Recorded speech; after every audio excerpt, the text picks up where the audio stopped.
So once again, very good morning, everyone. Welcome to today's webinar on BFSI trends in machine learning adoption.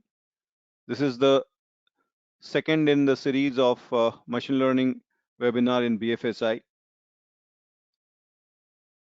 that we'll be conducting one after the other.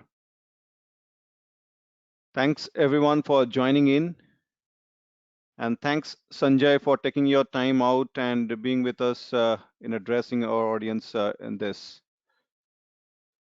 So first, to introduce our esteemed speaker, Mr. Sanjay Bhatia. Sanjay is a risk management professional with more than 14 years of mainstay experience and more than 13 years experience, particularly in Basel Advanced and IFRS regulatory risk in model implementation.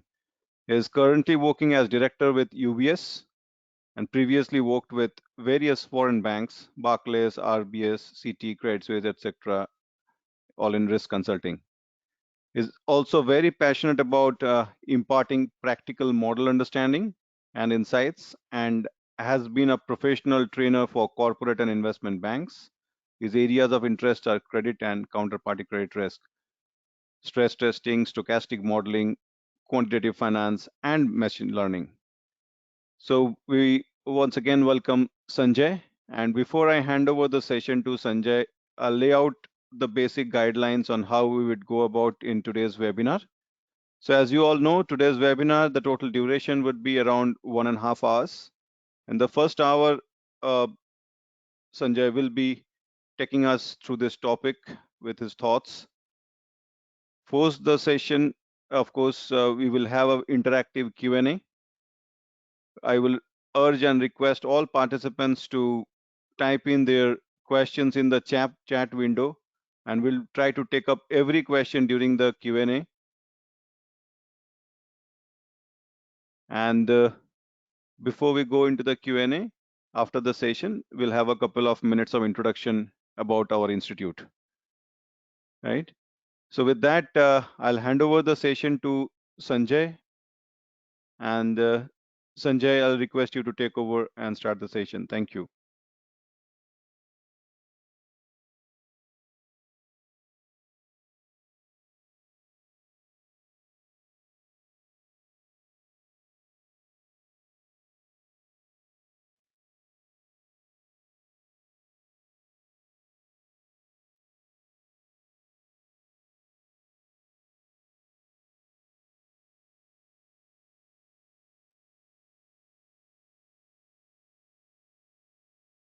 Sorry. Yeah. Hi. Thanks, Nitish. Thanks for introducing me. Thanks for such a nice introduction. And maybe if you can quickly confirm whether I'm clearly audible so that I can Yes, kick off yes, from here. Yep. absolutely. You are audible and we can see your screen as well. Thank you. Okay. Okay. So thanks all for joining, and maybe on this path or trajectory of just making you familiarizing you with not only machine learning but its close knit linkage with the quantitative finance and risk modeling. This is the second session in continuation to the first one. This is the second session in continuation with the first one, and we are going to cover the trend setters. Sorry. Ex- excuse me. So the trendsetters and blockbusters in BFSI industry with respect to machine learning adoption. So just context setting before we kick off this session. Most of you are generally interested in quantitative finance and quantitative financial engineering, risk management, risk modeling, and big data science and analytics.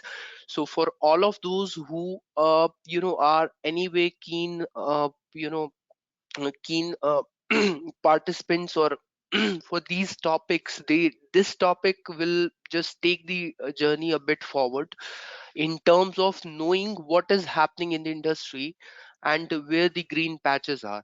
So it will lay down the foundation, how the industry is moving, what are how we are panning out the journey for machine learning adoption, and what kind of use case are emerging from the mainstream investment banks, hedge funds, the various trading desks, as well as in general the fintech and regtech space, in terms of what kind of machine learning techniques they are employing and deploying through their machine learning pipeline, and what is the adoption journey and what are the roadblocks in that journey. So with that, I'll just make a quick start with the session. So this is, as you may see, this is the first slide, where in general, I want to convey one message which is very classical, but the context to the contemporary world of machine learning innovation or all the technological disruption in this world is still relevant.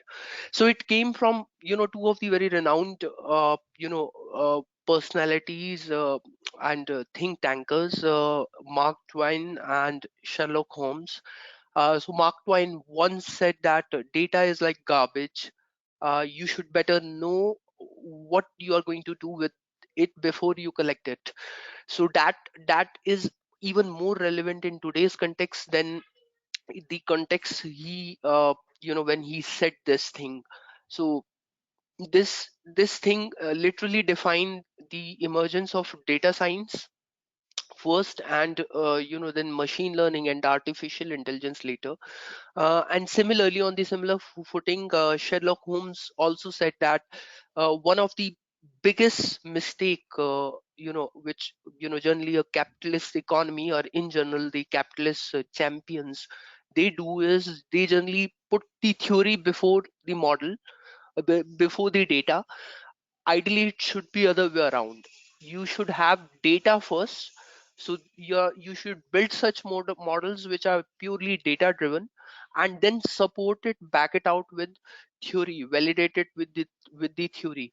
So that's clearly set the context in terms of the how the classical quantitative finance, or in general risk models, predictive stochastic models are different from the modern machine learning paradigm, in a way that the classical models put theory first, and then they prove the model results, validate the model, backtest the model by using the data, right? However, in the modern machine learning paradigm and landscape, uh, the models which are coming through these table are mostly driven by data. They find the patterns first, learn through the data, and then they find some theory or some equation or some nicer function through which they tend to explain what the model is doing. So there comes the later part. There comes both the challenge of interpretability of machine learning models as well as the opportunity. The opportunity is that the banks are in general have a huge data mines. So they are able to mine the data. They are able to use the put the data to some use, and that include both structured as well as unstructured data, in continuation with the what I touched upon in last session. And once they use that data, right, then they find some of the hidden patterns which are not quite obvious, some of the non-linearities which are not quite obvious, some of the curvatures which are not quite obvious, some of the functional relationship which are not quite obvious, by employing these typical classical regression, classification and clustering techniques or models. So and hence it comes a joke that generally older models used to hypothesize everything based on normal distribution, right? And what machine learning is bringing up, it is bringing up a lot of those kind of distribution which are non-normal as well, right? Because the machine is thrown, the data is thrown to machine, huge amount of data is thrown to machine, and machine will learn the underlying distribution, right? It is not the other way around, that we are building the in the case of classical models, we are building a theory first, theoretical framework first, conceptual framework first, hypothesize on the assumption that the underlying data is normal. So there's another great saying that before we work on artificial intelligence, why don't we fix something about natural stupidity, which generally, the modelers, or what we call the modeler mishappening, around the assumptions which they take on the models, is there, like, the one is obviously the normal distribution, right? So I'll just quickly switch to the next slide. Yeah. So this slide and the subsequent slide, just to provide an overview, will cover n- uh, not only the trends, but the pathway to the trends. In a way, it will cover the tracks of ML, machine learning, the traps of ML, the terrain of ML, the trends, and the future trajectory of ML. So in a way, just I coined it in a way, so that you will be able to relate to it more better. So it's 5 T's of machine learning, uh, innovation. How we are going to, how this slides and this material is structured. So these 5 T's will connect the linkages as we go forward. So first of all, let me cover the ML tracks. So ML tracks is finding where the traceability of ML, where we started, and how the ML started in specifically in BFSI industry, and particularly within the investment banks, and risk management realm. So we all started with, a huge amount of big data revolution, which was having some undercurrent, and which created this new wave of machine learning and artificial intelligence, but specifically within the context of BFSI machine learning.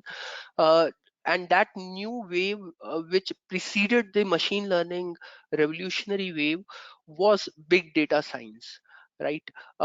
We have lots and lots of data coming through different sources. And those many of those sources are not necessarily traditional or conventional. We are getting a lot of unstructured data as well, as we discussed last time, that we are getting, like for a use case of sentiment analysis, we are getting Twitter feeds, we are getting feeds from different social networking sites. We are getting a lot of other unstructured data, where different clients who are buying different products are expressing their views and opinions on blogs. So we are web scraping all this data, to also, and bringing it to machine, for machine to not only process the structured data, but also process this unstructured feeds which are coming from all different new modern sources, data sources. And the unique character of this is that they are very voluminous. So it's not a, an age where you will be waiting for the end of the day or intra, to get the data. Every nanosecond, every millisecond, you are getting some new feeds from the market. It is coming ticker by ticker, right? From various indexes which we are following, as well as from various modern data sources, which we are tracking, or from where we are doing some kind of data ingestion or web scraping. So the first thing first is, the data revolution was created by these 3 V's. The point I want to make first was the huge volume of data. The second was the ferocious or lightning speed or velocity, the streaming and the real time data feeds which we are getting, which has increased the velocity of data, frequency of data, and the variety of data.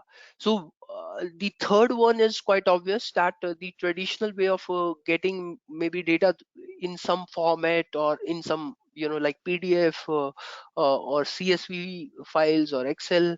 uh, Nowadays we are getting a lot of other feeds and lot other different formats, which are suitable for storage suitable for transmission of the unstructured data. So due to these three undercurrents, what first happened during late 2000s, uh, the big data wave was already underwent. There was an undercurrent which led to machine learning and AI, and in general robotics and automation revolution, which we are seeing now and which will carry forward, expected to carry forward till to 2035 to reach its peak. So some of the pundits who do the prognosis around where the machine learning would take us, they say that 2035 will be the peak of machine learning. It means that most of the work which we are doing, especially in the analytics world, in the front desk, investment banking, in the risk back office risk management, desk, in the central desk where we are managing some of the counterparty credit risk by doing some hedging, right? Or in general for any kind of portfolio management, portfolio analytics, we will see in machine learning so pervasive, so encompassing that it will cover almost most of the ground by 2035. And those who ride on this wave, by linking the quantitative finance with machine learning, will gain from it. But those who would choose to sit on the as a side sitter, they would feel like they have missed the bus. So that's the prognosis.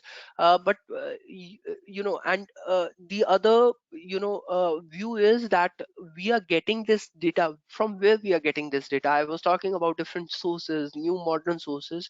So the IoT revolution, maybe these satellites, we are in the lower orbit of the earth, we are having some satellites which and technology has enabled us to launch to have satellites in the lower orbit of the earth. And that satellite has improved a lot of things, improved a lot of surveillance, improved a lot of geological data, improved a lot of surveillance data, improved a lot of tracking data. So all of this data is coming from satellites, internet of things, where most of the devices we usually carry and we just walk around has some sort of embedded technology, which captures some kind of data about you, that is very private and personal data, right? And social media revolution and the easy accessibility of phones, this is the main bedding rock which has started the big data revolution, from where we have just moved on to the machine learning revolution. And since we are talking about machine learning, so in general, so machine learning is a subset of artificial intelligence, which is a very wider domain, right? And within the machine learning, we have a specialized uh, carved out kind of techniques which are called deep learning techniques. Hence they are quite a bit different from you know the other techniques which are generally called the conventional techniques for machine learning. So deep learning neural networks are a new thing, which we have just seen very recently. And I'll cover that also in detail. And the the third thing is what has been feeding into this big data revolution is that the computing power has been immensely boosted. So we have got a lot of parallel and distributed computing. The memory chip which we are getting is getting cheaper, and it is getting very port it's small, and it is going into every embedded technology device which you carry. And the third thing is the cloud computing. So the machine learning topic and the adoption is not only about adopting just machine learning techniques. For building an entire machine learning pipeline, you need to build the entire machine learning infrastructure as an institution or bank. and that would definitely require some of these the computing infrastructure, supporting infrastructure requirements, which is like you should have.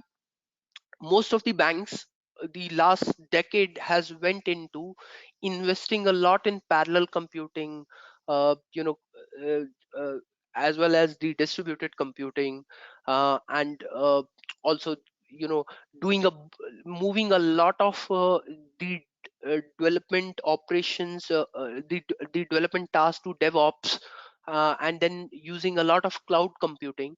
So you now see that AWS, Amazon, uh, web service, or some of these cloud based services are quite common nowadays. And most of the algorithms, models, as well as decision engines are deployed on they are not deployed on any particular server, they are not deployed on any particular machine, but they are generally deployed on cloud. So all of this has created some tectonic shift in how we have progressed so far, and created a you know uh, you know strong footing for the machine learning revolution to launch from here, right? So within ML tracks, just for those who are quite new to the topic, I just want to quickly touch upon this in terms of the tool stack, and what kind of tool stack generally banks are following. So they banks are now, we have covered that they are acquiring data, they are identifying new streams of new sources of data, they are acquiring data which is coming in volume, in variety, as well as with a high velocity, all of that.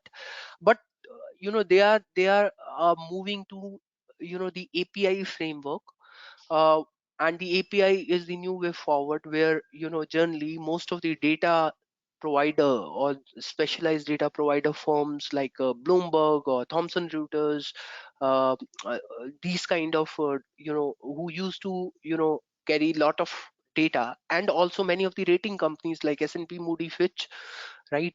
uh, so some of these are data providers, and they are exposing their API. They are giving a service where they are exposing their API to the banks by charging us something, and their whole data is available to us, right? So the API is heavily used. This interface is heavily used for ingestion of the data, for data extraction, for data feeds, which are external data feeds. And then we have different formats, besides the traditional Excel and Word format. We are getting CSV, the JSON files, we are getting text data, which is the Twitter feeds and all kind of social networking feeds. We are getting it in HTML format, and it is live streaming as well. We are getting a lot of data through live streaming as well. So that's how the legal and compliance team within this bank, within any bank, has geared up to have specific data agreements with data providers, and they generally manage how data privacy should be maintained, because there's a rule which is by the name of GDPR, uh, global data privacy regulation, which says that you cannot mishandle private data, right? So that's why a lot of legal handling and compliance handling of data is happening in across most of the banks. And that's one of the huge sort of hurdles in starting with machine learning models, because on one side I have already touched upon that these machine learning models are data hungry, right? They in order to quell their appetite, they need data. They don't have any methodology to start with, right? You you will be throwing a lot of data to the machine learning models, throwing some labels to the machine learning models in terms of what is the, if you have some labels in, it means some kind of your explanatory variable or dependent variable, which was already recorded in the history or from past observation, that whether it was a default or not default, whether it was a fraud or not fraud, whether it was a scam or not scam, whether it was a loan given or loan declined, uh, whether it was a trading position taken in under this market scenario or trading position not taken, whether we have unwinded the portfolio or winded the portfolio. This kind of data, historical data, where we, through our classical models or even through some subject matter expertise, we have taken some decisions in the past, and those decisions we want machine to learn, because now eventually machine will start learning those decisions by finding patterns in the data and linking it up, that whether in such a situation the counterparty or the client has defaulted or not, right? Given this kind of data set, and then it will check with the truth, ground truth, which was the uh, the observation on the dependent variable or response variable, that in under that with that kind of data set the client has defaulted. So if machine would predict well, it would also mark it as a default. So that's how.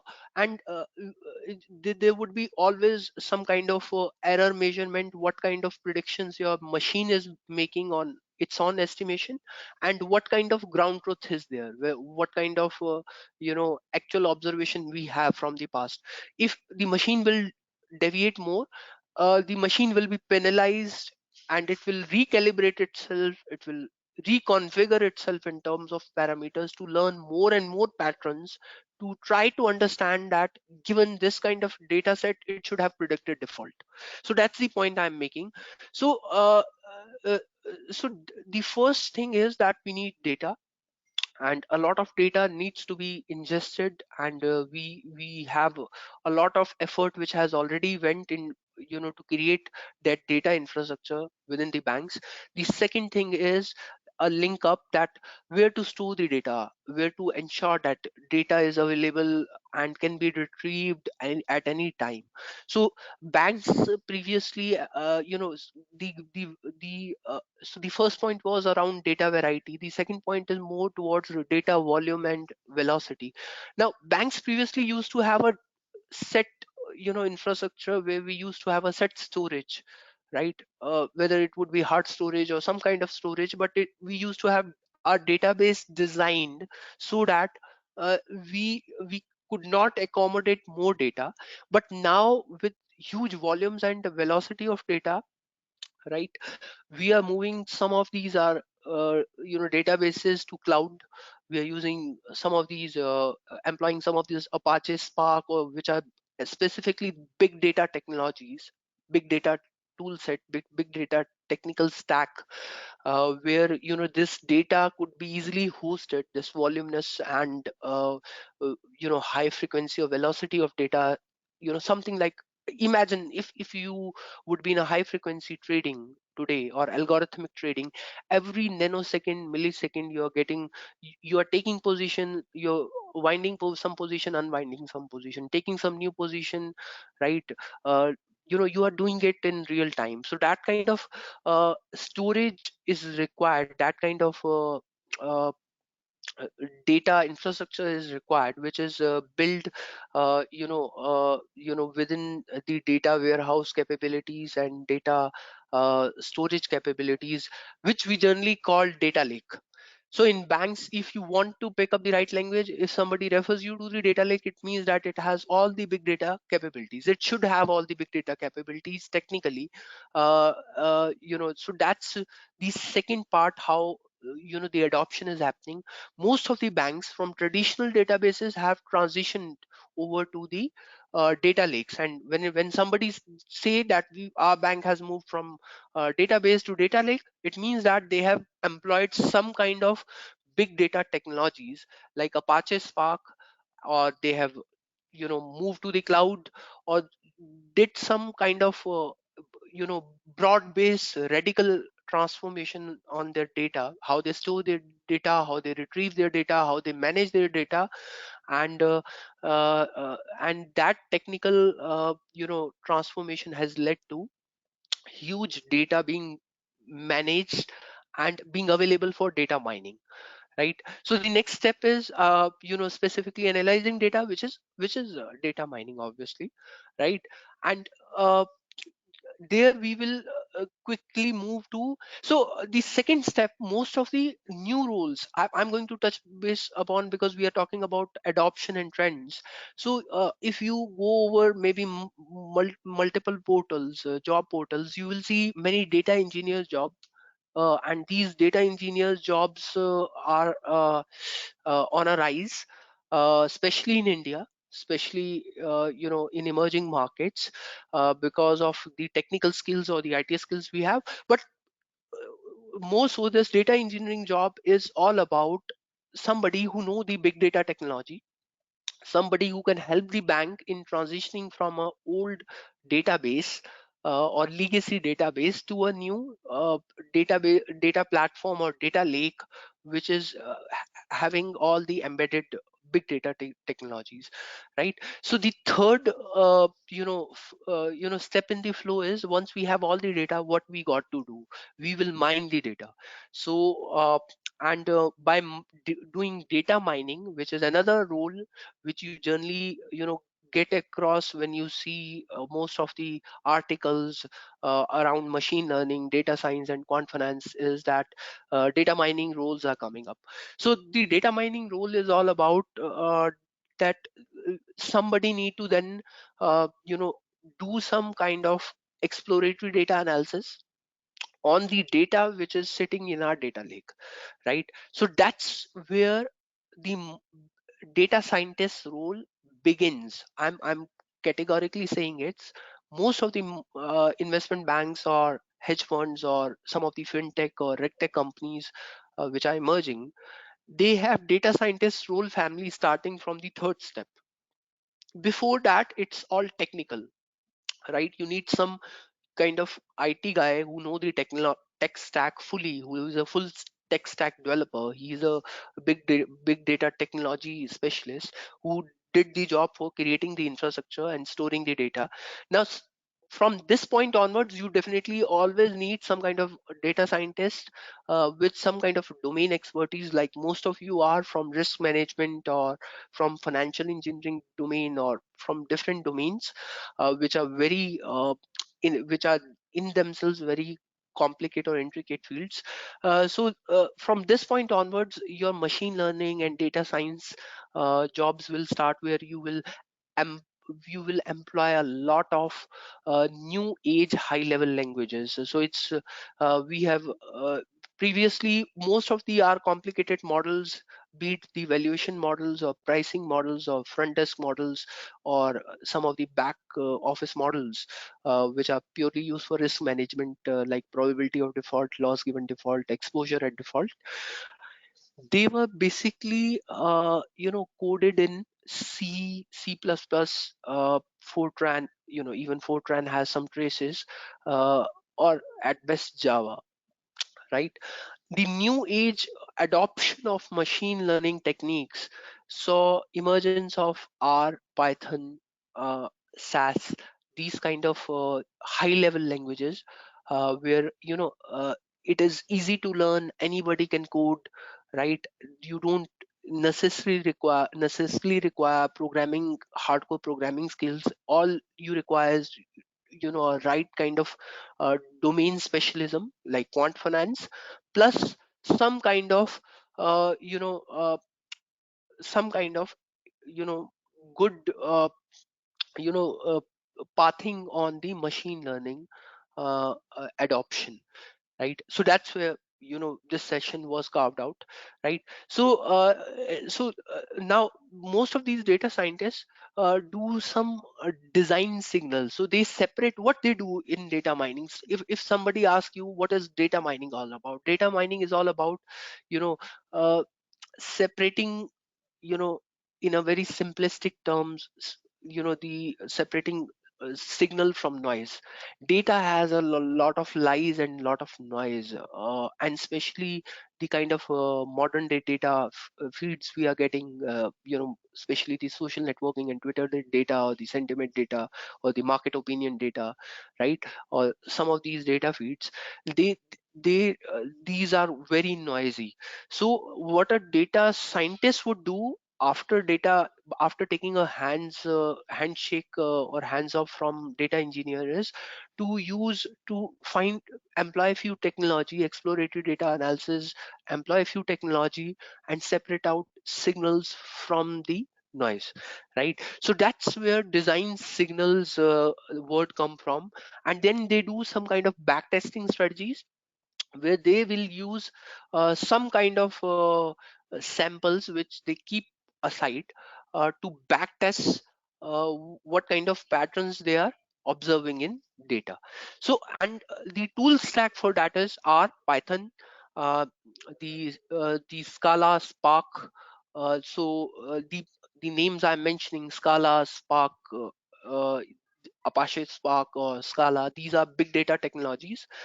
These help you in seeing different views of the data, crunching the data, maybe uh, sort of drilling down the data, or maybe so that you will find some or the other patterns in data, which will be your first intuition of what kind of machine learning model or quantitative finance model will be suitable for the kind of data set or data cohort you have. So that's why I'm making this third point, that most of the data scientists and quantitative researchers, which or even the project managers who are managing such projects within the banks or within the financial institution or within these financial services firms, they are positioned here. Most of you are positioned at the third step, and right. And once you have this done, then maybe at the last end of this cycle, there would be somebody who would be owning the decision engine, who would be owning the final algorithm, and just reviewing the algorithm, what kind of decision it is taking, what kind of prediction it is making, what kind of trading signals it's giving, and what kind of risk estimation or risk prediction or stochastic or empirical predictions it is giving. So that's a good flow. I made it intentionally I kept it intentionally somewhat simplistic, uh, so that you would be able to relate to it. So let me move to the next one. So having this data tracks, so far we were covering data tracks, so these were the data tracks, right? What kind of track we are following to lead to our data machine learning adoption. The next is data traps. Obviously no track is without traps. uh, so if somebody say you go on that track, you will obviously in one way or the other find some traps there. So the one of the trap is in machine learning, that many of these machine learning you know s- machine learning experts, or maybe most of the people who are doing machine learning pioneering work, they are using some alternative data sets to prove the model results.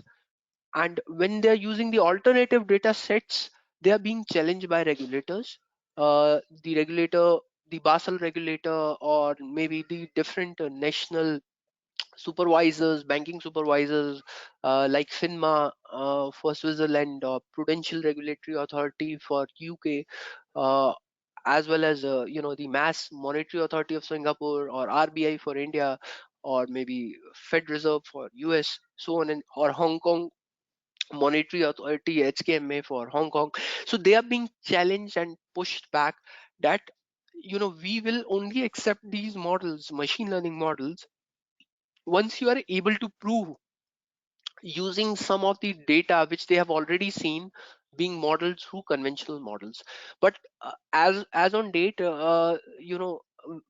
it's still a nascent phase, and in nascent phase the experimentation and the trial and error is mostly, and generally it's been the case that it's happening with the by using the alternative data sets. So I just want to introduce you to this new thing, which is very unclear thing to most of us, even to me, when I started familiarizing myself with this data science or machine learning or AI topics. What is this alternative data set? And when somebody says you that if you don't get the data, use some alternative data sets. How to classify the alternative data sets, and how mostly banks, mainstream banks, the likes of Goldman Sachs or Morgan Stanley, they are, or maybe some of the huge investment managers like PIMCO or others, right? How or how they are employing this data, alternative data sets to use. So you can see from the your quantitative finance understanding that these are the mainstream asset classes: equity, commodity, credit, rates, and FX.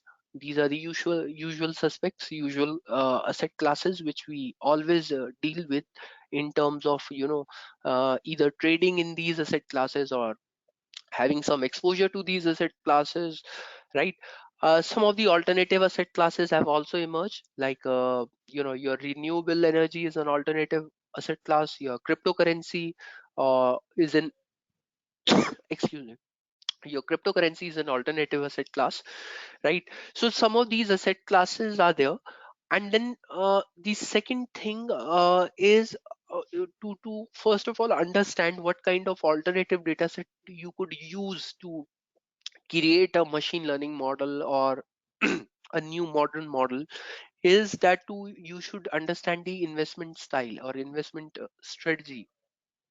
So you should understand, if you're working for an investment bank or an investment firm or an investment manager or a portfolio manager, what you should be understanding, what kind of strategy they are employing, whether they are employing some macro strategy, which is they're playing on some macros, they are very granularly sector or segment specific.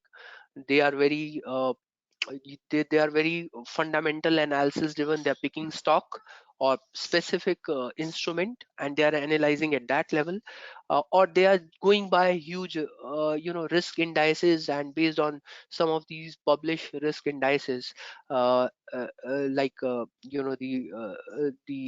Russell, or generally the S&P 500 and all of those. They are using those to take positions or to trade in the market, or they are using some quant signals. The last one is quite surprising, because it's not a new entry, but it has been given all the empowerment by machine learning. The quant signal specifically talk about some of the quantitative risk strategies, which are quantitative trading strategies, where the which drives the algorithmic trading or maybe high frequency trading in today's world. And they're based on some of the quantum techniques or the quantum computing. uh, the machine or the algorithm takes position in the market, or wind or unwind a particular offload, or load up some positions in the market, right?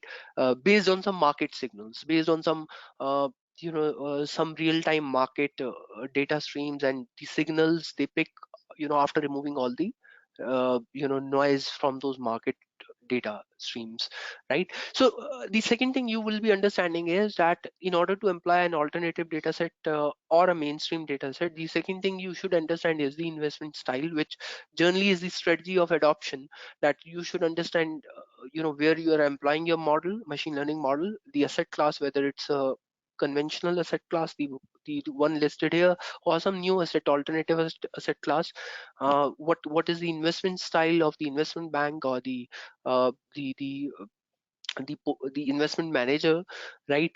The next is the alpha. The alpha is basically uh, market risk measure, right? And it tells you uh, how your portfolio or your position or your sub portfolio is related to, in a way, to the market, right? It is mirroring the market, right? So some of the alpha strategies which are followed.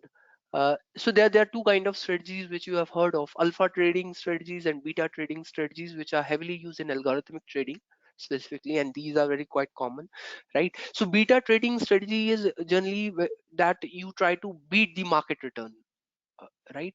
You try to beat the market return, right? The alpha trading strategy is you somehow create a portfolio which mimic the market, and you try and it has some idiosyncrasies built in it, right? And it is quite unique in portfolio construction and portfolio optimization, that you have optimized your portfolio such that it will try to beat a particular alpha. So these some of the viable portfolio construction and some of the orthogonality involved. Orthogonality means that some of the dimensions, what kind of principal components you are going to take analyze in the portfolio, what kind of risk matrix you are going to analyze in that portfolio construction, and what kind of alpha you are expecting. So that kind of trading strategy always look at so you should be looking at, after looking at the investment style, you should be looking at what is the alpha strategy or the beta strategy of that particular fund or firm for which you are developing a machine learning model, and that's how the machine learning adoption will happen. And then obviously knowing the data, right? uh, where some of the information is very proprietary and private, where while others is available publicly, right? What are the knowns in the data, what are the unknowns in the data, how you can do some form of data imputation, or uh, where you can create what kind of leeway is there to generate the data, or to generate some synthetic data, or maybe to to create a data set which your model requires. So these are knowing some of the insights, data insights into the your data, what kind of data is available. And then you do all kind of exploratory data analysis, which I covered on the previous slide, where you process the data, where you cleanse the data. After cleansing the data, you massage the data, you do some outlier analysis in the data, you remove some outliers from the data, you then do some data transformation techniques to either normalize the data or standardize the data, right? Because you are assuming some kind of distribution, right? And based on that distribution, what kind of distribution that is, you will bring that data according to that distribution, right? And so that's data transformation. And then you do a lot of data aggregation, a lot of derived matrix from the existing data. You will derive some new matrix, so that new matrix will have much better significance for your model, rather than using five factors or five features or five inputs in your data. You are just combining those fives and summarizing in one, right? So you are doing all those data processing steps. Most of the banks are doing now data processing steps, and that bit mind it takes almost 55 to 60%, if not more percentage of time of the total machine learning model building or model build out, as well as adoption, because that's very rigorous process. And then you do some quality checks on data, and finally after doing some technical aspects on the data, checking with your legal and compliance team, you expose that data. Most of the data service providers, what they do, they expose their API to different banks, different hedge funds, different investment managers, different money managers, who can use that particular data and feed it into their machine learning decisioning engine, or quantitative finance, or quantitative engineering quants models, quant strats models, or front office models, to finally pick up the trading signal, to finally tell them what the risk is, to finally rebalance the portfolio, to finally optimize some of the risk weighted asset or risk on the portfolio. So that's how. And in lower bar, you can clearly see where how this data, how the the data governance bit, the responsibility, accountability, uh, consulting and informed. RACI is a matrix which tells who owns what part of the process. So there's a new role which came from the emergence of big data science, and you all have been very familiar with the exco roles in the banks, and mainly the mainstream investment banks. CEO, CRO, CFO, CCO, Chief Compliance Officer, Chief Risk Officer, Chief Financial Officer, Chief Executive Officer. The new role has emerged, which was called Chief Information Officer. This new role was borrowed because there was a huge, humongous investment in creating data mines, data lakes, managing the data, and most of this particular data is now being owned by, from RACI metrics perspective, the responsibility and accountability lies with the CIOs and the respective portfolio managers, who are the owning that particular portfolio for our asset class, for a particular strategy. And most of the models are now uh, decentralized as much as they can. Most of the models now sit on the front office desk, with a layer behind the front office desk. uh, uh, there would be some quantitative financial engineers, like many of yours aspire to become, as well as some of the data scientists who would be sitting right to support the build out of the machine learning pipeline in the models, right? So I'll just take a maybe 2 minutes pause, and maybe ask a particular question, which would be just picking up your views so far. So where so my question is simple, that having this context covered, what do you think, uh, where at which stage uh, you know uh, machine learning adoption faces a blocker? What is your view or opinion? You can maybe type in the chat window. What is your opinion or views, at which stage the march of the machine learning towards glory, or towards something 2035, where they are doomed to replace most of the traditional models or traditional way of doing quant finance or analytics? Where at which stage in your mind, where we are would be facing the maximum blockade, or the maximum hurdle, or the maximum impediment, so to say? So if my question is clear, I'll just take a few seconds of pause, and will wait some opinions, some views from you, so that uh, then I'll be able to gather more, and maybe we will connect dots. Because it's not about today, in such a democratized world, where technology and data is democratized, the opinions are also democratized. So if you ask about my view, I have a view, I have an opinion, but that doesn't hold, right? Some of you might have better views about it after understanding it, because you must be working in some context.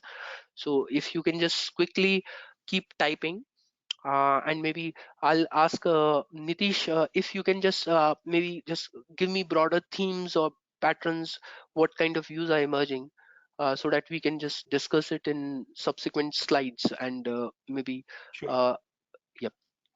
Sure.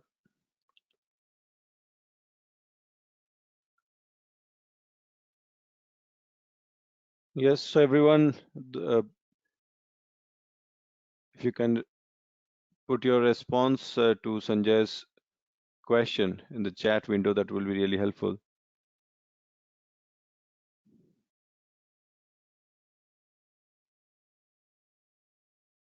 So have all of you got the question?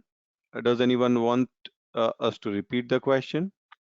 Okay, let me repeat it again. While you are typing, I hope you are expressing your views. So my question is, at which stage of this, flow, machine learning adoption, or machine learning, tracks, you think, whether it's identifying the right asset class or strategies, or it's knowing the data, or it's processing the data, or it's doing some data validation, data back testing, quality inspection of data, or data integrity checks, or some of the technical aspects? At which stage you think that the machine learning is a bit of is being, most of the banks or adoption of machine learning has been a bit discouraged or halted.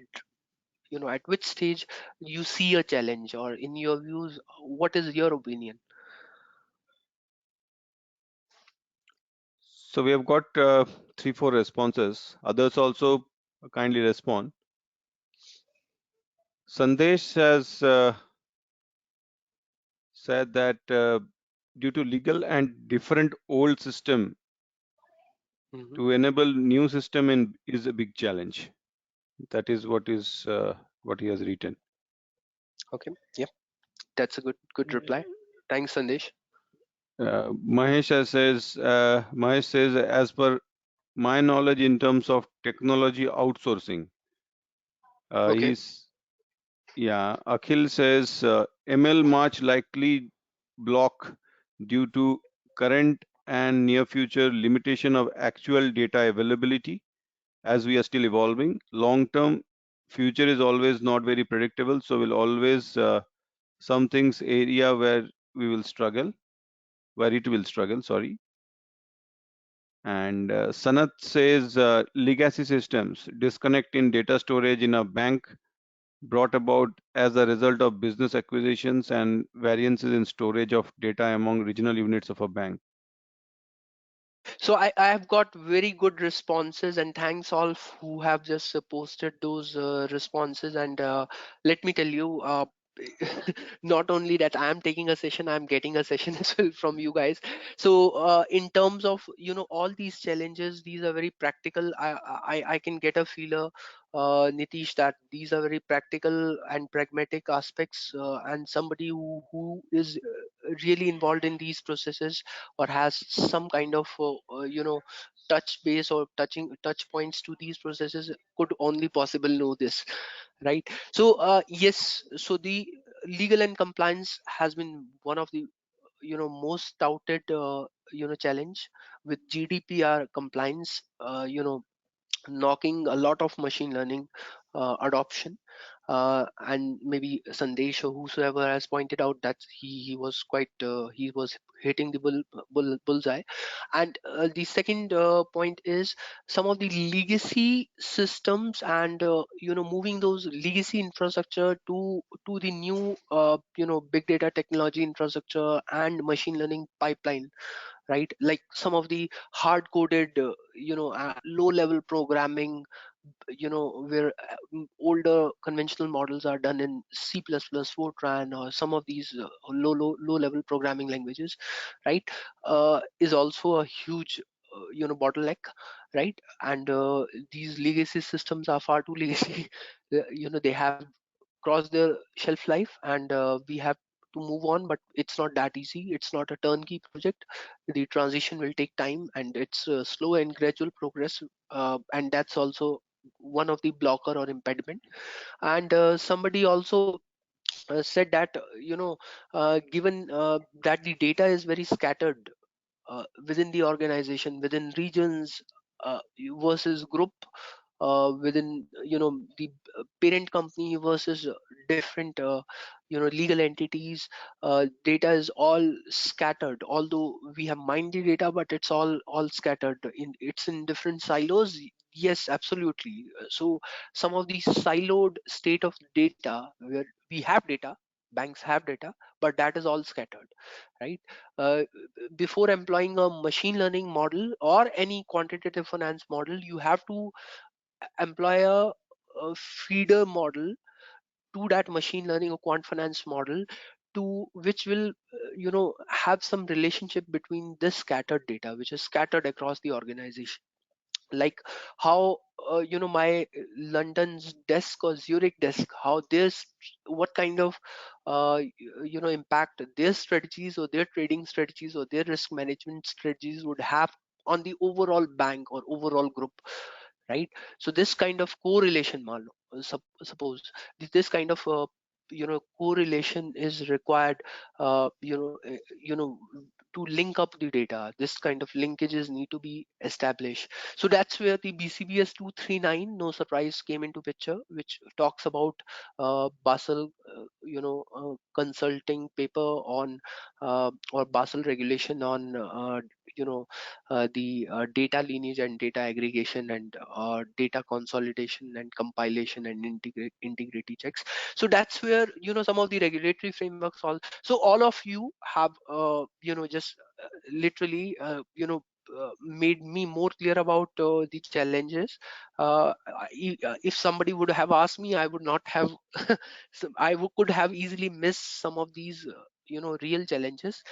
So let's move on to, from machine learning tracks, let's move on to machine learning terrain, right? And that's where most of us want to get familiarized. What kind of machine learning techniques are coming from these table, uh, from from the shelf? What kind of products they are shaping up into, and what kind of terrain we have in terms of, if you are a quantitative finance or a data scientist or a machine learning scientist, or who is just supporting some kind of model development, model build out work, or analytics platform work, what kind of techniques you would be employing. So this is link up to what I have already covered in last session, but a quick touch base again on a quick touch point again over here. So generally you are now well known that machine learning is part of artificial intelligence, and within machine learning we have different paradigms.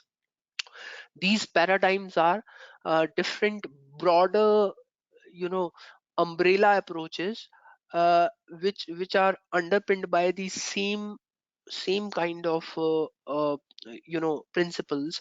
How we build the model, what kind of data it is, how we build the model, what kind of. So first of all, after seeing the data, you have to first of all be able to identify and pinpoint whether you would be using supervised learning, unsupervised learning, or reinforcement learning, or deep learning, right? Which is, and deep learning being an amalgamation, or in this Venn diagram, as you may see, it crisscrosses all the three, right? So it has quite some bits of you know everything, which we have from supervised, unsupervised, and reinforcement learning. So sometimes deep learning is also called semi supervised also, right? Or partially supervised also, because it's half supervised, half unsupervised. Maybe half, some of the concepts would be from reinforcement learning. So supervised techniques are used where you, within your data, you have both independent variables as well as your dependent variable. Dependent variable is that quantity which we want to predict, like probability of default, loss given default, or the price, or the exposure at default, or the price of a particular instrument like bond, equity, or the value of a particular instrument, like any of these instruments, right? So my dependent variable or response variable, or target variable, whatever name you call it, right? uh, uh, we generally in machine learning we call it target variable, right? But if they are available, you in your historical data, you have noted down the input uh, independent variables which are going as factors, and in machine learning we call these with specific name called features, or feature vectors, which are the inputs to your model, or which are the factors to your model, right? If both independent and dependent variable are known, and machine learning could know what was the ground truth, what was the prediction on this kind of data, or this kind of um, data which some model has already seen, predicted the outcome, and now machine learning will do it in a new way, in a new fashion, and will predict the outcome. And then we will see what is the mean absolute error, or mean square error, or some kind of error between the two. And machine learning will keep on learning and reducing that error between the ground truth, which was the historical observation of dependent variable, or explanatory variable, or target variable, and the predicted outcome from the machine learning models. So if you have both, so that's why if you have labeled data set, if you have noted observation, of your dependent variable or response variable, then you be using supervised learning, because you're supervising the machine in, and you know the answer.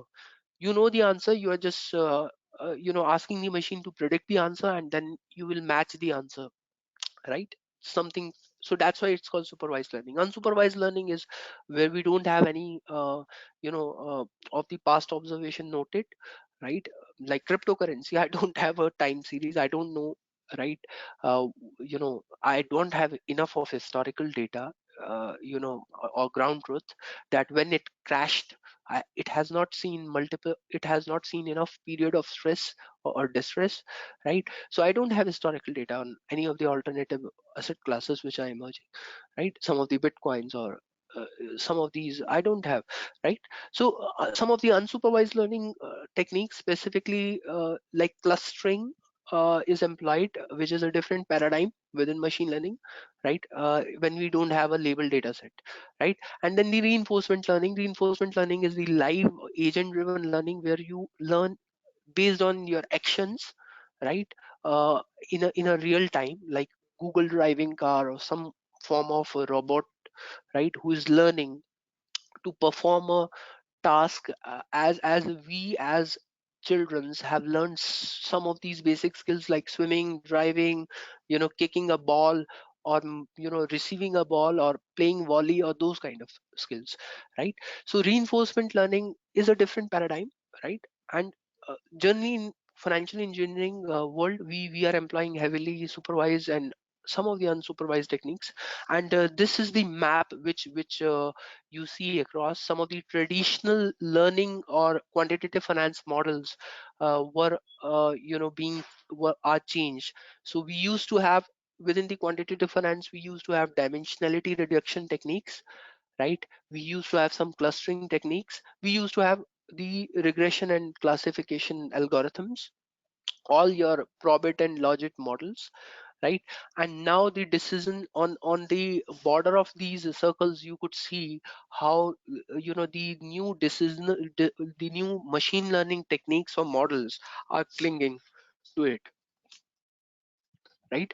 So some of these new machine learning techniques like k-means, fuzzy c-means, uh, right? Like support vector machine, when we are doing specifically a classification task, when we are doing a classification task, random forests and decision trees, when we are doing again classification and regression, naive base when we are doing classification, k neural network when we are doing some maybe time series, ridge or lasso regression, which is a penalized form of regression, right? So some of these things are changing. The older conventional way of doing modeling is changing as these small tiny more agile or more nimble models are getting created, and they are generally touted as the challenger models to the conventional way of modeling, right? So that's the point I wanted to make. So that's how traditional landscape is changing. And within the dimensionality reduction, which we will cover what it is, and how in your quantitative finance certification course, you have a specific lectures which are around by some esteemed professors, which are around dimensionality reduction techniques, which are heavily used in quantitative finance models, right? So some of these principal component analysis or linear discriminant analysis, some of these things are also you know just changing the way we used to deal with the problem of high dimensionality, where used to have a huge feature space, and we used to extract some features from that huge feature space, which are more significant to our modeling problem than the others. We used to have a lot of huge feature space, so their dimensionality reduction techniques are used. So some of those techniques are also changing. So this is how this particular red you know uh, petals are changing. Then within the neural networks and deep learning paradigm, which is where some of the high hanging fruits are there, right?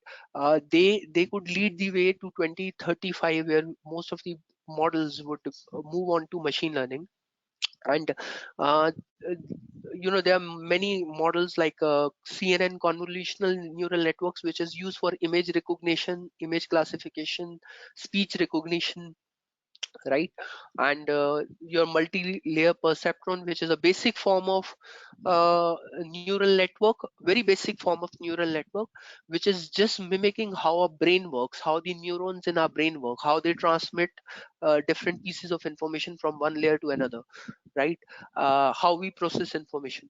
There are certain generative models like GAN, generative adversarial network, or some of these generative models which generate, like if you see if you see a Will Smith saying something on a on on a uh, on a YouTube, and tomorrow you get the news, oh, that news was fake, oh, that Will Smith that was just generative, that was a generative model which was mimicking Will Smith and talking like Will Smith, his style, his way of how he roll his eyes. So that is done by the generative models. They generate Picasso picture to any character, and just it will look like just like in terms of behavior, in terms of you know most of the traits, it would look like just the actual person, right? So these are some of the models.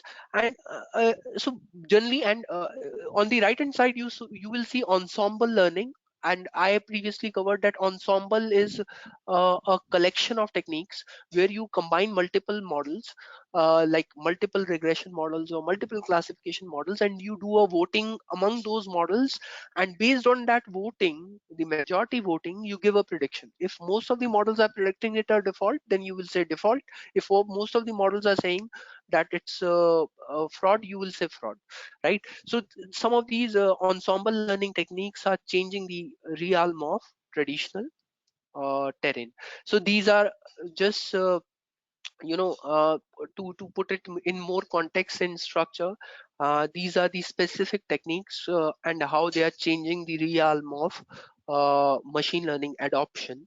And I'll quickly cover this in terms of some of the interesting facts from the industry.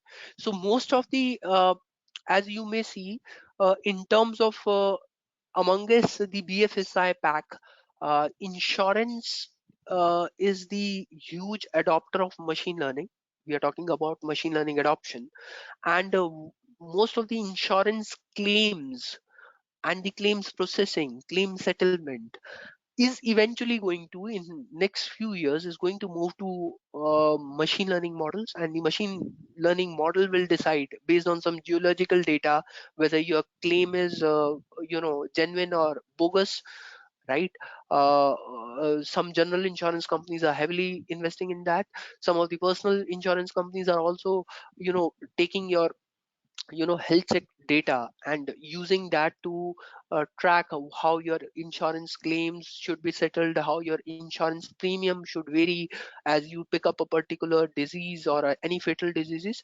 So insurance is heavily using the machine learning models. And the one another reason why insurance industry is using this heavily is that the models are actuarial models, purely mathematical models, and they want uh, because they already have a strong mathematical framework, actuarial framework, mathematical framework. They can be easily moved on to the machine learning models, right? The next is the banking, and that's where we are, right?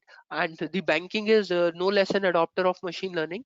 And within banking, asset management and investment banking and asset management are the uh, no, sorry, risk management and compliance, followed up by investment banking, where for certain M&A and some deal making activities, followed by asset management, where I covered how investment managers and asset managers are adopting machine learning, right? Are following up with adoption of the machine learning, are catching up the trend and adopting the machine learning. And then there are other forms like mostly the payment and settlement companies, the custodian companies, and some of the investment and capital market service providers. They are also catching up the trend, but they are not making that huge investment in adoption, because they don't have that many deep pockets, but they are still catching up, right? So within these challenges which I put forward to you as a question in my last slide. So you could see this is a market survey, and some of you said legacy system. I was quite surprised by uh, the marvelous responses you have given. Some of you said insufficient data, right? Some of you said data privacy regulation, though in different ways, different language, but some of these things are road blockers, and you could see that which is the biggest constraint. The legacy system, insufficient data is the biggest constraint. The top constraints are also data privacy regulation, which is GDPR, lack of data standards, because somebody said that regional data, it's all scattered, it's not in same place, it's not at the same place in the same form, it's not interlinked, right? So some of these things are the huge constraints in adoption of the machine learning models. And just since I have just covered the machine learning adoption techniques, for you to know as a fact, mostly today most of the banks are employing the tree based models, which is the random forest model. And generally in this adoption journey, uh, the random forest techniques or ensemble techniques, which were on the right petal uh, of this petal kind structure. So the green one, the ensemble techniques, the random forests where you bagging random forest techniques, where there's a voting among different models. So all the existing models which we have in this table are going as conventional models, are going as a feeder model, and there's a voting among those models, and hence the tree based models are most popular and prominent in adoption, and most banks are adopting are found to be adopting them heavily, right? Then second thing is natural language processing, where a lot of banks are building the agents, chat agents or bots, which are talking for any client engagement or client queries or client responses, or any kind of back office activity where the natural language processing is gaining momentum. Then neural networks is the next one, uh, for obvious reason, because in my way, in my hunches, that neural network will lead the way, because they are quite prominent, they are quite promising in terms of their potential. They are quite scalable, right? Hence neural network are catching up, right? And we are seeing adoption of the neural network as well as some of the data clustering techniques like k-means, dimensionality reduction techniques, penalized regression, uh, and the support vector machine classification algorithm. And the last one is the reinforcement learning, which I said has anyway very less use cases for uh, you know uh, BFSI or quant finance than it is for actually any of the real life, like playing a game, or driving a car, or those kind of applications. There it is more relevant, right? So just on the last bit of this session, before we conclude, so I have covered ML tracks, I have covered uh, ML trends, ML toolkits, ML terrain, right? Now the last bit is ML trajectory, where you would see the ML going and where we are. So as of now, we are in a way where most of the banks are just pretending to be adopting machine learning or AI in general, right? What they're doing small experiments, small tits and bits here and there, right? Small quick hacks here and there, where they are just trying to being a bit experimental rather than a broad brush transformation of the kind of classical models. They are doing small experiments, and those experiments are basically in the interventions in to gain more confidence and to give more confidence to regulators that we have a provable, explainable, interpretable machine learning model. And with this TOI model, if you can just assess the results, and if you can give us a green signal, then we can go ahead and do some large scale implementation for a large model, right? And those small automation, low hanging fruits are where we are currently. If we do a reality check, although some people claim, some market pundits, machine learning pundits claim that we are at a classical ML supervised stage, where we are not only doing just symbolical activity or doing it in bits and pieces or in a tactical fashion, but we are doing some strategic work as well, where we are doing some actual forecasting and prediction, besides doing all those automation and robotics automation use cases. However, the classical ML unsupervised is still a bit far away. It will catch up soon, and the curve, adoption curve, is quite uh, you know uh, how to say, elevated. So once adoption catch up, a momentum catch up, a bank will adopt a particular new technique, you will see eventually the domino effect that most banks will eventually start investing in that. All they are waiting as site sitters is that somebody to give a proof of the concept.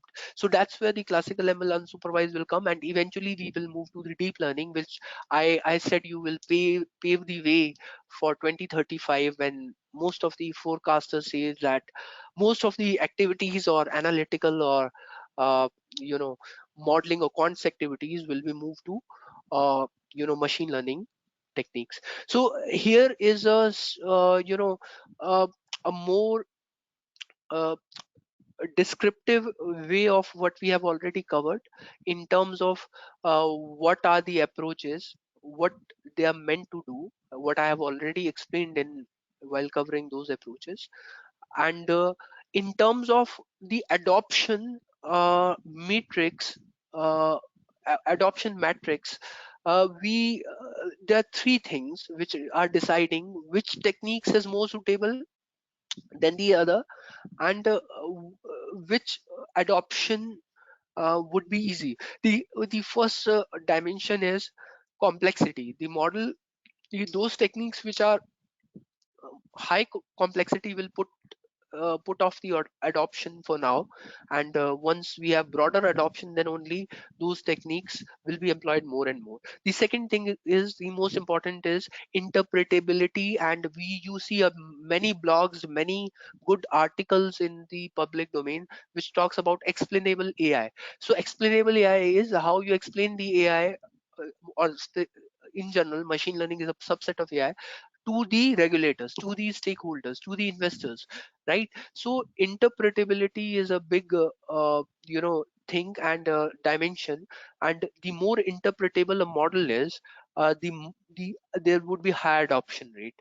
The third thing is scalable. Since we are experimenting with some of the toy models, that's where we are just moving a up curve from there. So as you see that some of these models are, if they are seen as scalable, they will be adopted at a you know very frightening rate. They're very flashy rate. They will be adopted very sooner, right? So this covers from my various readout of the good literature surveys and good polls which are conducted on machine learning. This covers some of the material for you to go over in your spare time, to get an understanding of which techniques are there, what are the techniques and most prominent methods of machine learning, uh, in very brief note, what they do, what they are supposed to do, what they do, what kind of problem they are solving, where they are applicable, what is their applicability, and how the adoption journey for them will pan out in terms of how complex they are, how interpretable they are, explainable they are, how scalable they are, right? So I'll end here. Maybe sorry, just one last thing. So to support you with the further, maybe I did some literature survey and put this through in terms of the use cases and some of the questions which an expert like you in working in banking would naturally come, like the how could I predict the volatility based on large number of input data? What kind of machine learning technique would be available? If this interests you, then you should look at the support vector machine. You should look at the restricted Boltzmann machine. Some of the machine learning techniques which are proven to solve this problem, right? If you say what is the probability of an event like probability of default, you should look at random forest, decision tree. So this is just a roundup of to help you guys in your journey, in your personal journey or career pathing, based on your interest and your specific subdomains, where you should start your machine learning acquaintances or knowledge, uh, inception. So this will give you some of the offshots of that what kind of problems you deal in your current activity, and what kind of machine learning proven techniques, not proven techniques but generally well prominent techniques are applicable for solving those problems, so that somewhere you would be able to build some genuine interest, some long term interest, and get onto this the long this long trajectory. As the machine learning will disrupt more and catch up more, the machine learning innovation will be more pervasive. You will also be prepared and position yourself with some understanding in some subdomain, in some machine learning methods based on this particular questions and the applicable machine learning techniques. So I'll end here, and some of the material which is further provided is for your understanding, much deeper understanding, which is in appendix. But I'll leave it there, and then maybe Nitish, over to you for maybe doing a quick intro of what kind of expertise or knowledge offerings we have from IIQF, and then maybe we will quickly go into the Q&A session. Right. Thanks so much, Sanjay. Thanks for that really insightful talk. And to all the participants, as I mentioned in the beginning, we want this session to be interactive.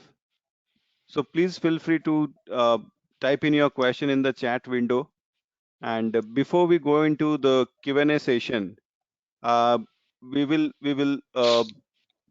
do a short intro about ourselves as well, while we give a little bit breather to Sanjay after his long talk. And in the meantime, keep typing your questions, which we will take up in the Q&A session, which will start in the next 3-4 minutes. Right. So please keep the questions flowing in the chat window.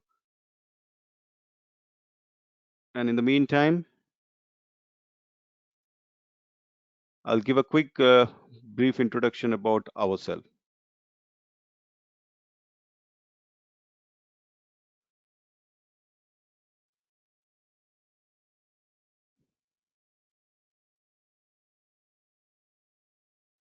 Right. So as you all know, uh, we, as in Indian Institute of Quantitative Finance, we are the first quant finance institute in India, and we are pioneers in this quantitative modeling and quantitative finance domain in terms of like the certificate programs that we conduct. And our courses are generally categorized into two ways. We do courses for open house courses, which anybody can attend. And then we also have customized programs for the corporate houses. In terms of the current programs that we do as open house courses, so we have about 5 programs that we conduct currently, all in the area of advanced quantitative finance, risk management, financial engineering, algorithmic trading, and related areas, right? And these all courses covers all the latest development that has taken up in this field over the last decades, and we always keep our courses abreast with the latest development and technology, the technological development in this field, right?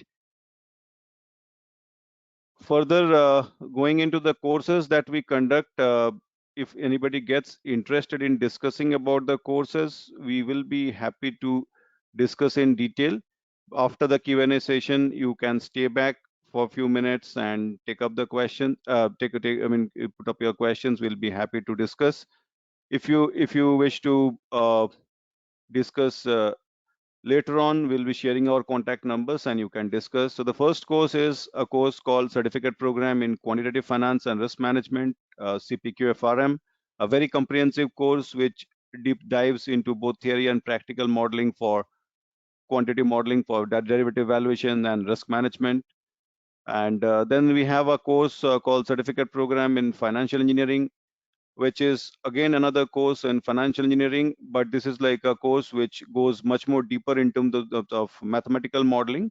So this particular program is generally meant for people who have a very strong quantitative skill and quantitative aptitude, because this is like a course which goes very deep into in terms of mathematics. So here also we dive deep into both theory and practical modeling for derivative valuation and risk management.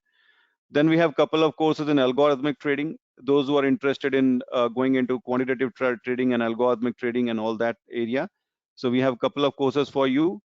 First is like a postgraduate program in algorithmic trading, which teaches all aspects of algorithmic trading using technical analysis, machine learning, and other quant models. And we have another course certificate program in algorithmic trading, which teaches all aspects of algorithmic trading using technical analysis, right? Now, coming to the duration, the CPQFRM, the first course that I talked about, is a 6 months course. The certificate program in financial engineering is 7 months course. The PGPAT postgraduate program in algorithmic trading is 6 months, and the certificate program in algorithmic trading is 3 months. And when I talk about months, these are courses where the lectures are conducted on the weekends, and all courses, the lectures are conducted through online and live interactive lectures. So people who are working or like in a full-time course also, if they intend to learn the advanced areas of quantitative modeling, derivative valuation, risk analytics, algorithmic trading, they can attend the course along with their job or with their full-time courses as well. And for those, again, all these courses, since they involve very deep practical modeling, so we use Python as the tool for modeling all the machine learning models, the derivative valuation models, the quantitative models, and risk management models. So Python is like the essential skill that one is required to have when they are joining the program. If somebody does not have Python background, that is also okay, as long as they're willing to learn, because when you join a course, we give you access to a very well-designed module on basics of Python. In a step-by-step manner, it guides you on the basics of Python, and then if you go through that module, the Python module is a pre-recorded self-learning module, and if you can go through the module in all seriousness before the actual lecture starts, then of course you would have definite good amount of background in basics of Python, and you should be able to attend the course comfortably. For those who want to only learn Python at this point of time, particularly in context of finance, because there is like plethora of courses of finance, Python available in many domain, in many websites, but there are none which actually targets Python only for finance. So if somebody only has an interest in learning Python, but as applied to finance, then you may join the Python for Finance course, which is anyway given as free of cost if you're joining any of the other course, but you can do the Python module separately as well in a self-learning format. Right now, yes. So over the last more than a decade, we have been doing the certificate programs with good amount of success. There are many even senior professionals who have done this course to further their career, or like who wanted to enter into the field of quantitative finance, financial engineering, risk management, algorithmic trading. So some of them are kind enough to share their wonderful experience. We have just like a handful of them here. There are a lot of them to be seen on our website. Uh, just to give you an idea that even people who have already working in the domain and like they have utilized our course to further their career. So if you really want to deep dive into this field of quantitative finance, financial engineering, risk management, algorithmic trading, and all these areas of advanced financial analytics, then our courses are are ready to make you job ready actually in this kind of domains, right? And I mean, if you are somebody who is wanting to work in hedge funds like uh, Reliance Technology or DEES or Citadel, or investment banks like Goldman Sachs, Morgan Stanley, Deutsche Bank, or commercial banks, JP Morgan, Citigroup, stock exchanges, NYSE, NIC, or consulting firms, EY, Deloitte, PwC, and IT companies like Accenture, Cognizant, TCS, and all these organizations, particularly if you want to work in the quant teams or the risk management teams or the algorithmic trading teams or the quant trading teams, then these are courses which you can definitely use to make a career in this kind of field. And if you're already working and if you think that you need to go more deeper on the domain side, then our courses are always there to help you. So we can discuss more about our courses after the Q&A session if anybody is interested, or if you want to talk one-to-one, we'll be sharing our numbers and you can discuss later on as well. I mean, these are few types of uh, profiles which you can join: quantitative research and analysis. You can be a developing quantitative and analytical software. You can be building valuation models. You can be in model validation. You can be in portfolio management, portfolio analytics. You can be in risk management, of course, all areas of risk: market risk, credit risk, operational risk, liquidity risk, derivative structuring, quant trading, HFT, that is high frequency trading, algorithmic trading, derivative trading, and all that. Yeah, I mean, over the years, we have a lot of industry partners. Some of you we have mentioned here. A lot of clients and associations with various kinds of companies, international banks, leading Indian firms. I mean, even leading educational institutes. Also, we have jointly conducted courses with them. So yes, if anybody gets interested in any of our courses, you can always contact us. This is like our website, iiqf.org. You can reach us on 976986051, and you can email to info@iiqf.org. Right. So, and yes, for those who have questions about our courses, we will take that up after the Q&A session. So first, let's go to the Q&A session. Let me see the questions that you have. Let me first hand over the session to Sanjay once again, and we'll take up the Q&As.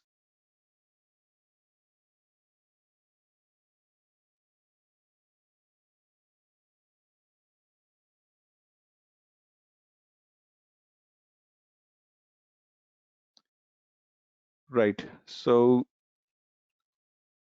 let me check out the questions one by one.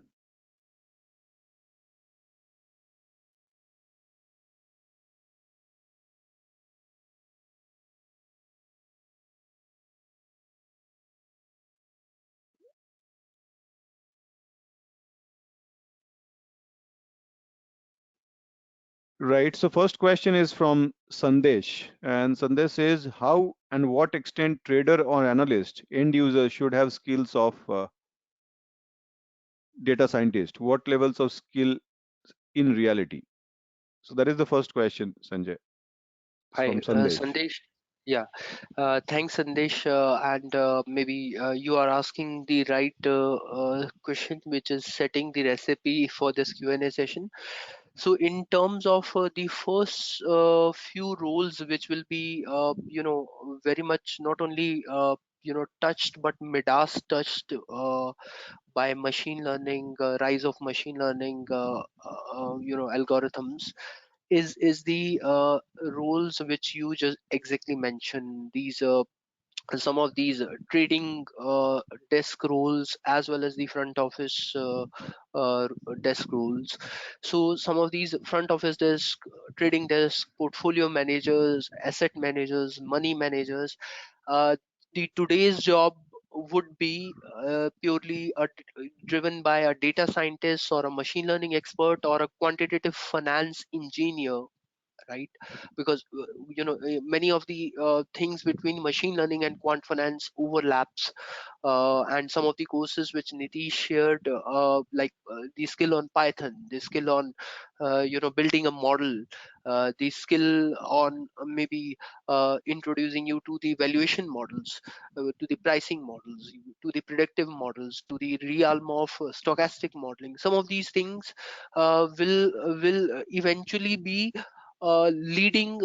anyone who is aspiring for a front office desk or a trading role, right? Because tomorrow you would not be dealing in some kind of a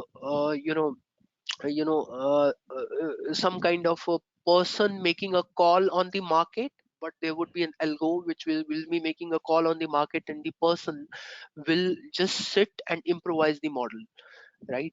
So he should understand, he should have the right kind of Python skills, the tech stack which I talked about, as well as some of the bent of mind of a data scientist, and a strong quantitative finance, financial engineering kind of a bedrock understanding to be able to fill in those roles. The traditional roles, conventional roles, as we speak, are already getting replaced. So many of the money managers or portfolio managers who used to get a 2% management, portfolio management, or money management fee, right, previously, right, has now seen their jobs going off, because most of the buy side firms are facing this challenge that they are not getting this management fees. And for an investment firm or investment management firm to survive, they have to bring in a model to do the job, and bring in some data scientists and specialized quantitative financial engineers who could build those algorithms and support those algorithms as those algorithms keep on doing trading or taking positions in the market or rebalancing the portfolio. So that's where it is, right? So it's not something a hypothesis anymore. It's not something of fantasy anymore of somebody who is trying to portray machine learning as bigger than everything. It is really happening, and you could see that in our job, I could see that many of the Frankfurt trading desk or London trading desk or New York trading desk jobs, front office desk jobs, as well as the trading jobs, are being replaced by machine learning, as well as the machine learning experts who are building those models.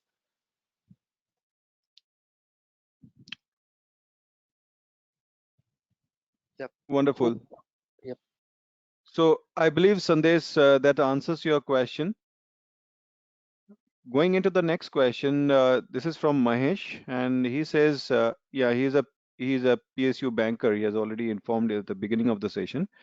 So how come the recent trends, development with respect to artificial intelligence and machine learning will emerge in PSU banking, and how we will get benefited?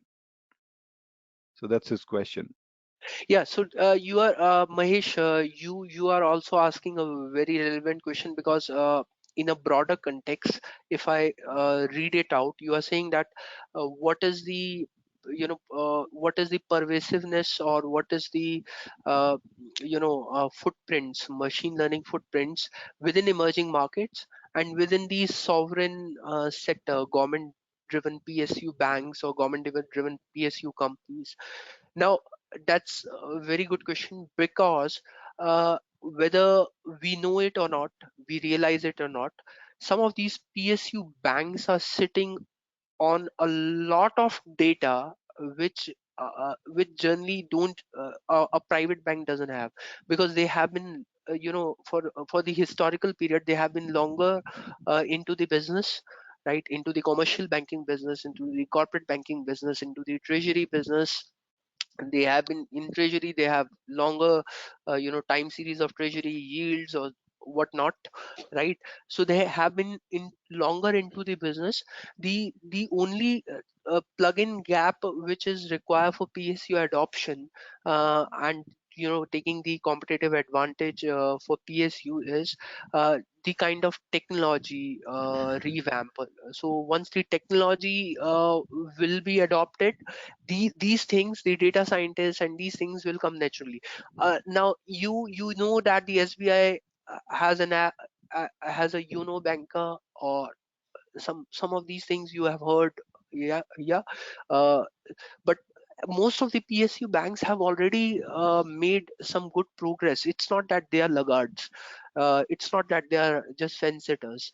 They have started building many, chat bots, and now you need not to interact with a customer care within a PSU bank. You are for the first point of interaction is with a chatbot who respond to your queries, who respond to your balance statements and all, right? So they have already built up some of these natural language processing chatbots, which we call which is built in a technology called a rasa chatbot, right? So they have already have done it, right, to rub the shoulders with their private peers.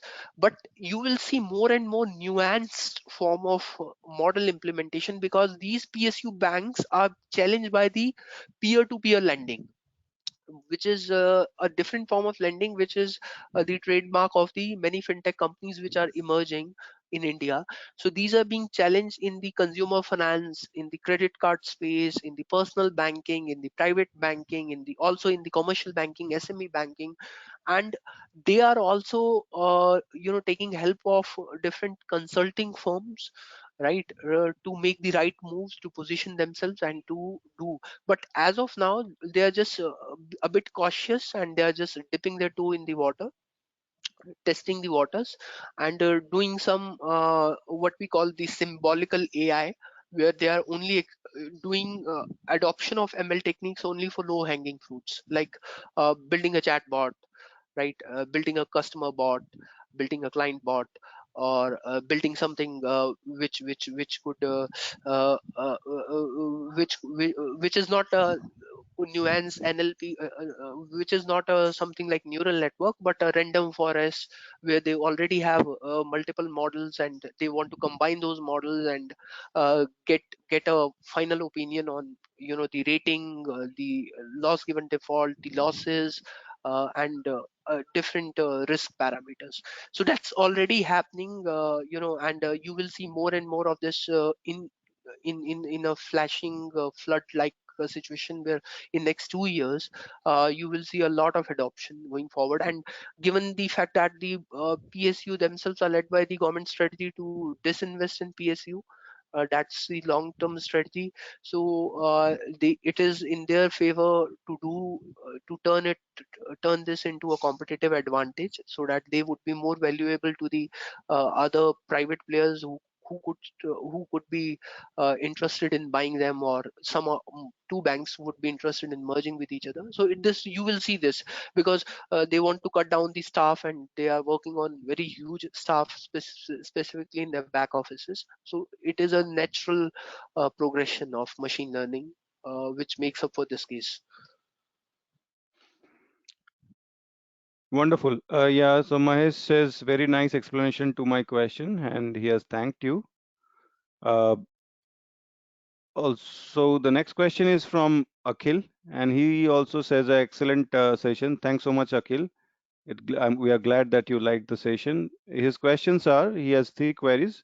First one, data engineer jobs is on the rise in emerging markets. Why emerging, not in developed market? Second, alpha is beating an index. Beta is moving relative to market index. You said a little differently. If you could please elaborate a little, what is orthogonality? Okay, so there are three Yeah. questions. So I'll touch upon each of this. The first question you ask is around uh, maybe Nitish, if you can it's just skip my mind. What was No the first problem. question? I'll go to the Just questions repeat one the by first one. one. Yeah. Yeah, yeah. Repeat the first one. Yeah. No problem. So it says data engineer jobs is on the rise in Yeah. emerging markets. Why emerging, not in developed markets? Yeah. So some of these markets like India and Poland, they are known for their technical skills, right? Now Vietnam is Philippines are emerging, but we have been for long known for our technical skills, and the IT, service companies, and the IT product companies, and on top of that, the startup culture we have in India. Uh, Most of the skill set you find in India, are the analytics and big data is a creamy skill set, uh, as well as the financial engineering is a creamy skill set, but in abundance you find many IT people, BTech engineers or computer engineers. Hence, the it is very natural for the data engineer jobs, machine learning jobs to emerge in India. Not only I, but many market believers have put their bet on that India will lead the revolution in terms of machine learning adoption, because the first groundwork would be done in India, because India is already known for doing a lot of IT work for the whole world, for different banks across the world. So this will again doing a big data technology work, Scala, Spark, moving to a big data lake, or doing some data mining. So some of these initial groundwork, right, would eventually, definitely, as per the business case, will be done in India. So that's why you will find a lot of these IT service companies, Cognizant, TCS, Wipro, Infosys, they are hugely uh, investing in machine learning, and they have separate umbrella for machine learning. So if you just go to their site, they would have always some kind of or the other of offering of machine learning, which they pitch not only to the local clients but also to the global, main street, Wall Street banks, investment banks and hedge funds, in terms of their machine learning offering. So that's no surprise, because we have a quite depth of IT skills. uh, so that's your first question. The second question is around your alpha versus beta strategy. I suppose I'll take that first. So maybe the way I said is, you were right. Beta is beating the market, beating the overall market, right? Alpha is beating a particular index. When I was referring to why alpha is generally seen as an internalized versus an externalized strategy, I was referring to in that context, because alpha trading, you generally either beat some kind of a particular specific index or a benchmark, or some kind of internal benchmark also sometimes. Like if you have another simulated portfolio, right? Sometimes these kind of techniques are also used. You have another simulated portfolio, and that simulated portfolio you have created by assimilating the whole data from market, from different vendors, and you have simulated portfolio, and you want to be that simulated portfolio, or you want your real portfolio to mimic the returns of that simulated portfolio. Then you will employ some kind of alpha strategy, right? So in a way, we are, in both ways we are trying to beat some benchmark, beat some index, be be it internal or external. Alpha is more nuanced or proprietary strategy, which is adopted by most of the hedge funds, whose portfolios are not that linear in nature. They don't have just like a general market portfolio, right? They have very nuanced strategies to work on. So they work on some of these very strategies which are tailor made to themselves and to some specific indexes, or maybe a multitude of indexes, weighted indexes, which they just follow to pursue their strategy on that. And there was a third question on from, I suppose. Yeah, so third question was, what is orthogonality? Yeah. You asked specifically around orthogonality, and maybe I apologize if I could not have covered it in detail. But orthogonality means that when you have uh, I'm referring to as a feature space or a multiple factors. Like if you want to forecast volatility, right? Or if you want to forecast any um, you know any market observed variable, if that variable has so many drivers, your feature space is so huge, right? And it is in multiple dimension. Then based on the orthogonal geometry, this orthogonality word was borrowed from there. You generally visualize the dimensionality of your problem and say that this is my orthogonality of the problem. Like you say, if you the way humans work, we work in 2D, right? We but we know what 3D is. But do you know what 4D is? Do you know what 5D is? So when I'm talking about these different dimensions, sometimes in real modeling quant stress problems, we have multi-dimensional problem, right?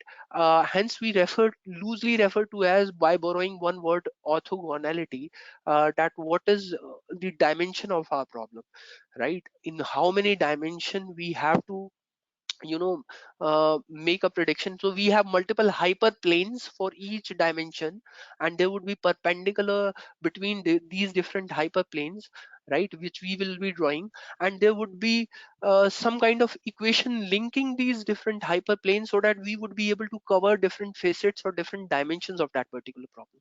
So either you have two ways. You reduce down the dimensionality, where the dimensionality reduction techniques come handy, or you address the dimensionality of the problem if it can't be reduced.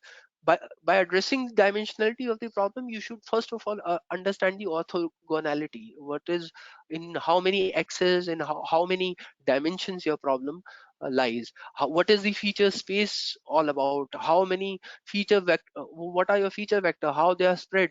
Some might be on x-axis, some might be on y-axis, some might be on z-axis, some might be on some other axis. So you have to see. So that's why this orthogonal term is a geometric term which has been borrowed from geometry within mathematics, and it has been used for machine learning as well as quantitative finance to define the dimensionality of the problem we are handling. Yes, right. Thanks so much for the explanation, Sanjay. I hope, Akhil, that answers your question. Okay. Sanat says another additional thing. Okay. Could you recommend any good writing material on credit risk modeling and validation using Python R? Would you like to recommend a book or on this? Yeah, so I could maybe get across some reference material to you, Nitish, and maybe you could circulate that those books or articles or Sure, supporting sure. material as part of. But generally, if somebody want to understand the PD, LGD, EAD, which is the credit risk remit of the models Correct. for banking book, right? And specifically from stochastic or empirical modeling perspective, as also from machine learning perspective, as also from the perspective of doing it in Python, right? So there are some there would be it's a very new area of research. Although the banks have made very much progress, but they have made progress in the retail scorecard or consumer lending space. Not enough progress has been made on corporate lending space.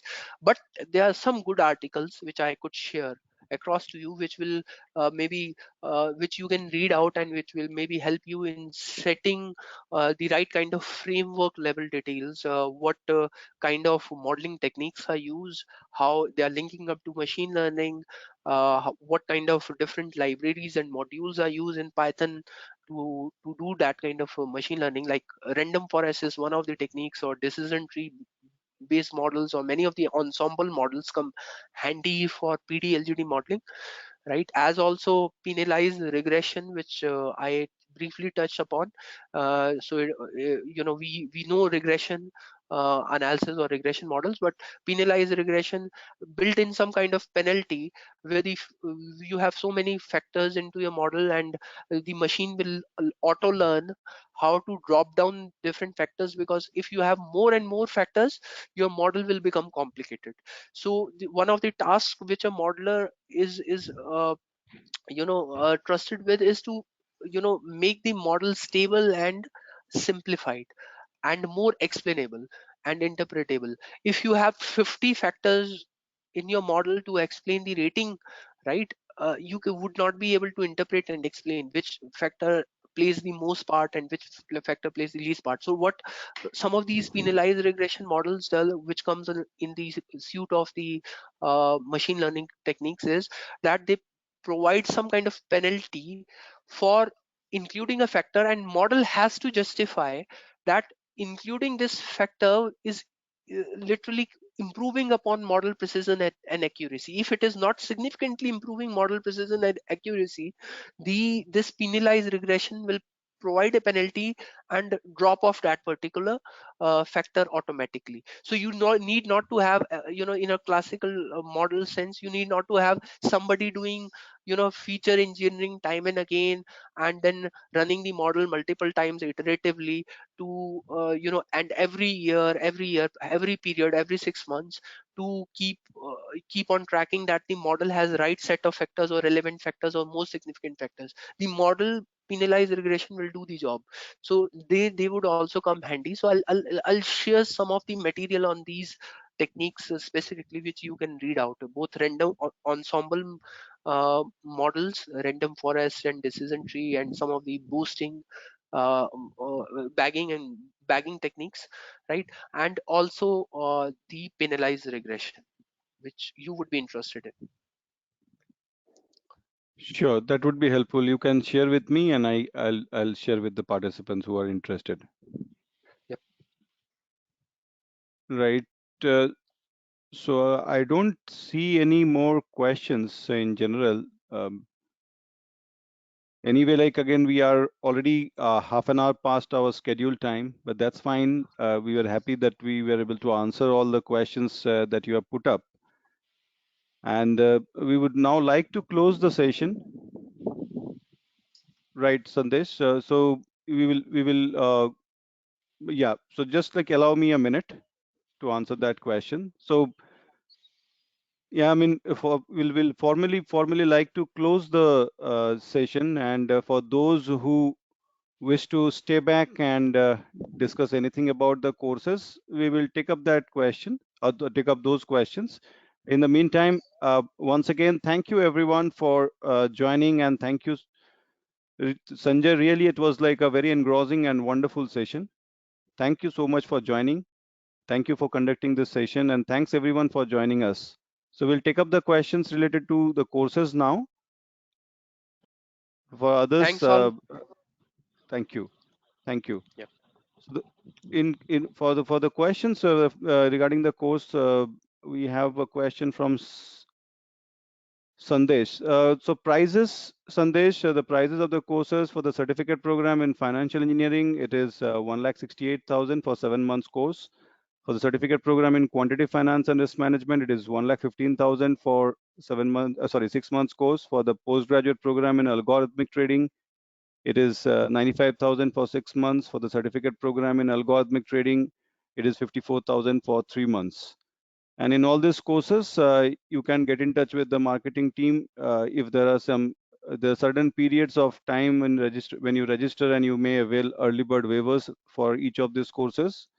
So when you are registering, do get in touch with the marketing team. Then the contact numbers, email IDs are there. If you can see, it is being displayed.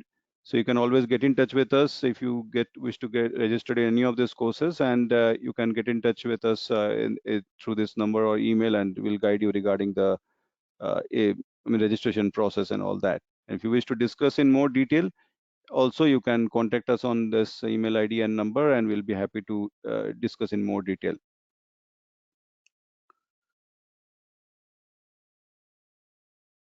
Right. Any other questions anyone has regarding the courses?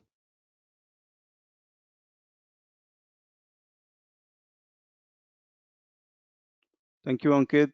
It's great to know that you like the session, and thank you for joining. Thank you everyone for joining. Any other course related question?